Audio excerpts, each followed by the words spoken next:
네, 안녕하십니까. 바이오미드공학과 박영균입니다. 먼저 시작하기에 앞서 저한테 이렇게 큰 상을 주신 총장님과 보직자분들, 그리고 저의 전 학과장님과 지금 현 학과장님, 그리고 교수학습혁신센터의 그 선생님들과 저희 조교를 해주신 이 과목을 위해서 저희 학생들에게 감사의 말씀을 드립니다.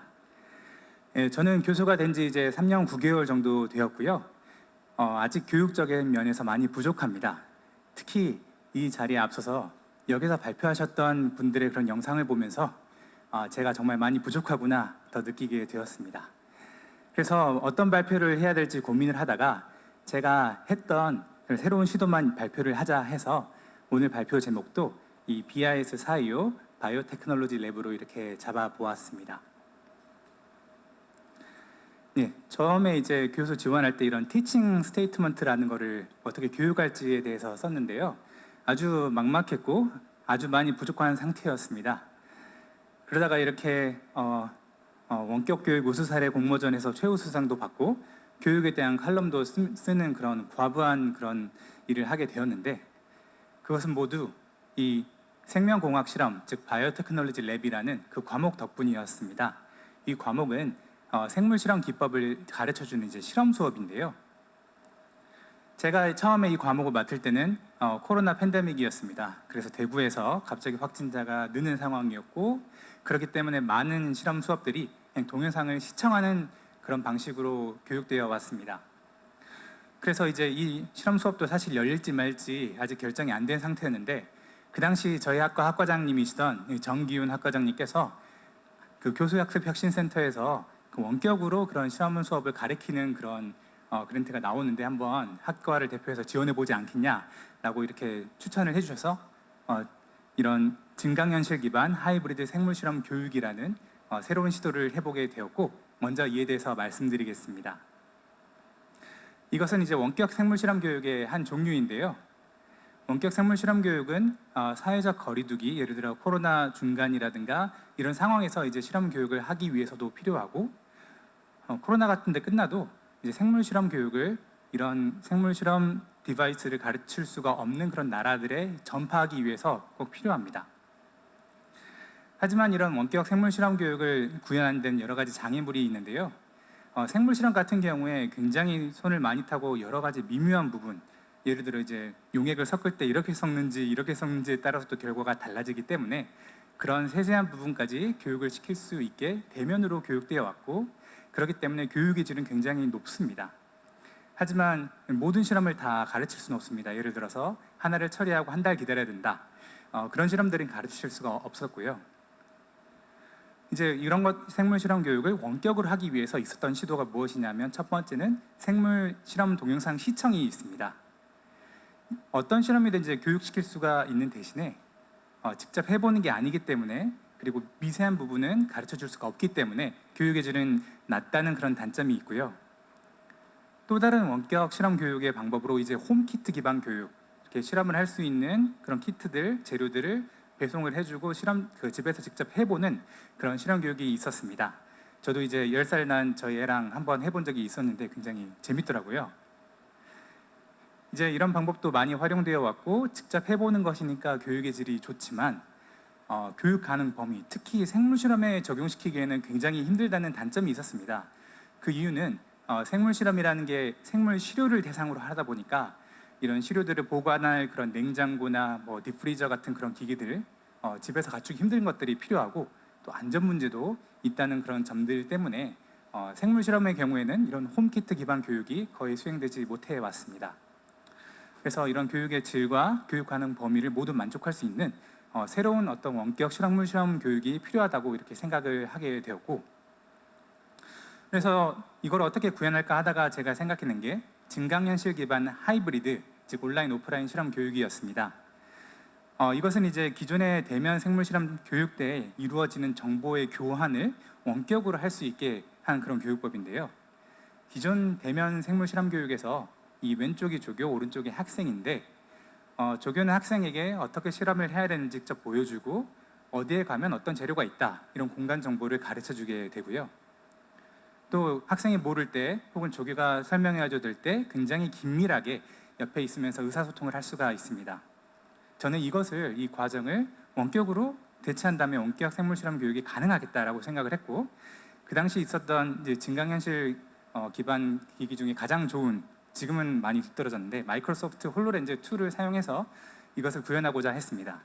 즉 이런 시각 및 공간 정보를 증강현실 컨텐츠로 전달을 하고, 긴밀한 의사소통을 학생이 이 고글을 쓰고 있을 때 보는 것을 조교한테 직접 보여주고 거기에 주석을 달 수 있게 함으로써 달성할 수 있겠다라고 생각을 하게 되었습니다. 그래서 이 교수학습혁신센터에 지원한 그랜트가 되어서 그 후원을 받아서 저희 예전에 이 실험 수업용으로 쓰던 실험실을 개조를 했습니다. 그렇게 해서 이제 이런 원격으로 소통하는 데 도움이 되는 CCTV나 모니터를 설치하고 그 증강현실 고글을 한쪽에다 설치를 했고요. 이것을 이제 학생이 실험실에 혼자 들어가서 조교 없이 그 고글을 쓰면은 이제 실험실에 맞춤형인 그런 증강현실 컨텐츠, 예를 들어서 실험 프로토콜이나 사진, 실험 장소 이동 가이드나 실험 결과 영상 같은 것들이 보여지게 하였습니다. 이것에 대해서 이제 동영상으로 하나 제작을 해본 것을 보여드리겠습니다. DB랩에 들어서면 이런 고글을 쓰게 되고 가상현실 컨텐츠를 통해 비대면으로 실험을 배우게 됩니다. 어디에 가서 무엇을 어떻게 해야 될지 알 수 있으니 학생은 혼자서 실험을 수행할 수 있습니다. 다음은 가상현실 컨텐츠의 예입니다. 이렇게 현재 단계 실험의 프로토콜을 볼 수가 있고 그 단계가 끝나면 다음 단계로 넘어갈 수 있습니다. 실험의 중요한 사진들과 동영상을 볼 수가 있고 한 단계 실험이 끝나면 다음 실험 장소로 안내될 수 있습니다. 그렇게 해서 이제 증강현실 컨텐츠로 그런 정보가 조교에서 학생으로 전달되게 하였고, 그리고 다음에 이제 조교 학생 간 이머시브 인터랙션을 구현을 하였는데요. 학생이 이제 혼자서 구글을 쓰고 실험하다가 조교의 도움이 필요하면 이렇게 전화를 걸고, 그러면 조교는 학생이 보는 그 시야의 그것들을 그대로 보고 거기에 주석을 달 수가 있습니다. 그래서 이거는 쓰지 말고 이거는 위험하고 이런 방식으로 가르쳐 줄 수가 있어서 마치 옆에 있을 때 가르쳐 주는 것 같은 그런 깊이 있는 그런 교육을 수행할 수가 있었고요. 그렇게 해서 이제 과목을 실제로 수행하고 2학기 동안 증강현실 기반 실험 교육을 이제 수행하였고, 이것은 이제 교육의 질이나 교육하는 범위를 모두 만족하는 원격 생물 실험 교육 플랫폼입니다. 물론 이제 아예 학생이 이제 뭐 다른 나라에 있어도 교육을 받을 수는 있는 건 아니라서 완전한 원격 교육은 아니지만 조교에서 전달되는 정보가 학생에게 원격으로 전달되고 학생이 혼자서 할 수 있기 때문에 원격 생물 실험 교육 플랫폼이라고 생각하고요. 이것을 하면서 느꼈던 점은, 일단 현재는 이제 시각과 공간 정보만 학생에게 전달되지만 이것을 촉각이라거나 이런 정보를 전달할 수 있는 그런 가상현실 컨텐츠를 추가를 하게 되면 완전 가상현실 실험 교육법으로 발전할 수 있겠다라는 생각을 하게 되었고, 이것을 통해서 고글을 쓰고 학생이 실험하는 것을 계속 레코딩을 할 수 있는데, 그러면 이제 실감 나는 실험 영상을 많이 얻을 수 있었다. 그래서 이걸 인터넷에 올리면 사람들이 많이 보고 배울 수 있겠다라는 점을 느끼게 되었습니다. 그렇게 해서 이제 교수학습혁신센터에서 추천해 주셔서 대학 원격교육 우수사례 공모전에서 최우수상을 감사하게도 받을 수 있었고요. 이제 여기는 이제 교육공학 박사님들이 심사를 많이 하시는데 그분들께서 역시 이런 시도는 카이스트니까 가능하다 라고 말씀하시는 걸 듣고 제가 참 좋은 학교에 감사하게 있게 되었구나라는 생각을 많이 했습니다. 그 다음에는 이제 컨테스트 기반 생물 실험 교육인데요. 방금 그 상을 받고 나서 굉장히 부담이 많이 됐습니다. 자, 앞으로 무엇을 해야 되나 라고 그렇게 고민하고 있었는데, 이제 현 학과장님이신 남윤기 교수님께서 그 에그드랍 컨테스트 같은 그런 컨테스트 기반으로 생물 실험 교육을 하면 학생들이 경쟁하고 창의적인 아이디어를 내면서 훨씬 더 재미있는 그런 교육이 될 것 같다라고 아이디어를 주셨고, 그것을 이제 구현을 해보았습니다. 이제 잘 아시는 것처럼 에그드랍 컨테스트나 그런 브리지 빌딩 컨테스트는 그런 간단한 누구나 할 수 있는, 하지만 조금만 창의적인 생각을 하면 훨씬 더 좋은 결과가 나올 수 있는 그런 실험들을 학생들한테 시키고 이렇게 교육시키는 것이고요. 자기 주도적이면서 창의적인 사고를 유도하는 실험 교육이 가능하다는 장점이 있습니다만 생물 실험 교육에는 적용될 바가 없습니다. 그래서 이거를 이제 생물 실험 교육에 어떻게 적용을 시켜야 될까라고 생각을 해보다가, 이게 컨테스트 기반 실험 교육이 되려면 첫 번째는 정량 가능하고 명확한 목표가 있어야 하고, 두 번째는 너무 어렵지 않아야 된다.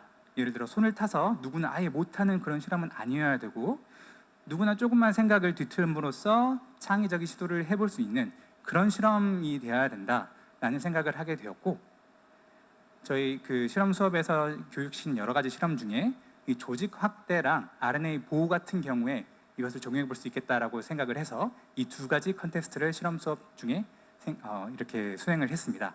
이 조직 확대는 저희가 기저귀에다 물을 부으면 커지는데, 그걸 이제 뇌에다가 적용을 시키면 이렇게 뇌가 커질 수 있게 되는 그런 기술이고요. RNA 보호 같은 경우에는 RNA는 이제 왜 바람만 이렇게 입김으로 불어도 많이 손상이 되는 그런 분자주 종류의 하나인데, 이것을 이제 상온에서 보존시킬 수 있는 그런 기술을 개발해 보자라는 그런 컨테스트를 이렇게 열었습니다. 그래서 이 두 가지의 경우에는 이제 명확한 목표가 있었습니다. 정량 가능하고. 그래서 조직 확대 정도, 뭐 4배 혹은 린 넘버, RNA 퀄리티, 그런 목표가 있었고, 또한 이제 어렵지 않게 교육을 시킬 수가 있고, 그 원리를 또한 학생들이 여러 가지 시도를 해볼 수 있다는 그런 장점이 있었습니다. 실험도 비교적 쉬웠고요. 그래서 이제 학생들한테 수업 중에 이제 수업보다는 자기들이 알아서 이런 영상을 보고 혼자서 그런 원리를 공부해 보라고 시키고, 저는 어떤 그런 원리가 있고 어떤 점들을 본인이 투입해 볼 수 있을 것이다 라고 격려를 많이 해주었고, 그래서 학생들이 결국에 자기가 실험 결과를 원할 때 고글을 쓰고 실험을 하면서 한 거를 이제 발표를 했습니다. 이게 그 발표 슬라이드들인데요. 이런 식으로 이런 고전적인 방법으로 조직 확대를 시키려는 그런 시도들도 있었지만, 자기가 논문을 찾아보고 어떤 조직 확대의 새로운 원리를 밝혀낸 다음에 해본 그런 시도들도 있었습니다. 여기 보시면 이제 이것들이 커진 그런 조직들이고요. 이것들을 보면서 이제 가장 조직을 많이 확대할 수 있었던 그런 학생들과 가장 창의적인 방법을 제시한 학생들에게 이렇게 시상을 수상하였고, 이런 컨테스트 기반 실험 교육을 해보면서 느꼈던 점을 마지막으로 말씀을 드리자면, 생각보다 다양한 그런 컨테스트 가능 생물 실험이 있다는 것을 알게 됐습니다. 저도 처음에 사실은 이게 컨테스트가 될까, 에그드랍 같은 것보다는 복잡하기 때문에 안 되지 않을까라고 반신반의했었는데, 실제로 해보니까 학생들이 너무 참여를 잘하더라고요. 그리고 생각보다 가능한 점이 많이 놀랍고, 다른 실험들도 충분히 컨테스트를 열어볼 수 있겠다라는 생각을 하게 되었습니다. 두 번째는 생각보다 우리 학생들은 아주 주체적이고 창의적이다라는 사실을 깨달았습니다. 제가 열심히 실험을 옆에서 이렇게 가르쳐주는 그런 것보다 이렇게 판을 깔아주고 재료들을 주고 알아서 해보겠더니 훨씬 더 창의적인 생각이 나오고, 심지어는 새로운 그런 기존의 스테이트 오브 아트를 깼던 그런 기술들조차 있었습니다. 그래서 굉장히 감동을 많이 받았고, 앞으로 이런 교육을 해야겠다라는 생각을 많이 했었고요. 이런 새로운 시도는 저 혼자 한 것이 아니라 이제 여러분의 그런 제가 감사드려야 될 부분들이 있는데요. 특히 이런 증강현실 하이브리드 기반 그런 수업은 정기훈 전 학과장님, 그리고 현재 컨테스트 기반 교육은 남윤기 학과장님께서 많이 도와주시고 격려해 주셔서 가능했고, 다양한 참여 교수님들이 저희 학과에서 도와주셨습니다. 그리고 저희 학과의 스태프분들도 도와주셨고, 교수학습 혁신센터의 석현정 그리고 김필남 센터장님들도 도와주시고, 특히 조기순 박사님도 교육광학자의 관점에서 많이 도와주셨습니다. 그리고 무엇보다 이런 새로운 시도를 이상하다고 귀찮다고 하지 않고 저를 믿고 끝까지 따라오고 이거를 구현해준 저희 조교들에게 고맙다는 말을 전하고 싶습니다. 경청해 주셔서 감사합니다.